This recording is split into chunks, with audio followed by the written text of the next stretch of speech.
11 feet long. Leo is not yet full grown. Right? Males of this species typically top out somewhere between about 10 to 15 feet long.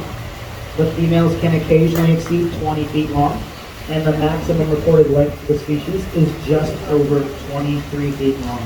And to give you an idea of how big that is, right, a visual reference, our stage here is just about 24 feet wide.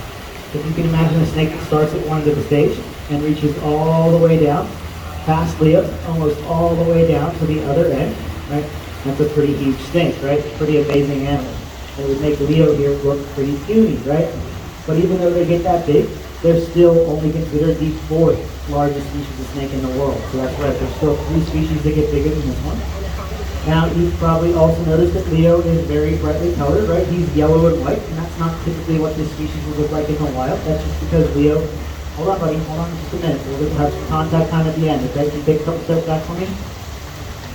And that's just because Leo has a genetic mutation where he's lacking some of the pigments in his skin, namely melanin. Now, the big boas and pythons, the big constrictors, have a lot of myths and misconceptions associated with them, and a lot of those have to do with the act of constriction, right? A lot of people think that only the big boas and pythons are constrictors, but believe it or not, every species of snake you've seen up here today has been a constrictor. Constriction is just a really effective method for catching, overpowering, killing, and swallowing your prey when you don't have any arms or legs. So it's a pretty widespread behavior through many different species and families of snakes.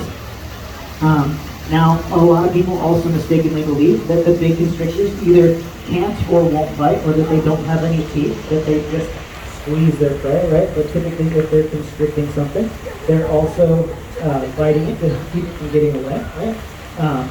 So they do have teeth, and they, just like anything else with a mouth, they can bite. They have about 80 to 100 teeth in their mouth. They're really just kind of small and needle-like. They face towards the back of the mouth, and they're just for holding on to prey. They're not made to cut or tear or chew. But they do have teeth, and like I said, they can bite, although we wouldn't bring Leo out here if we thought he was going to hurt anybody, right?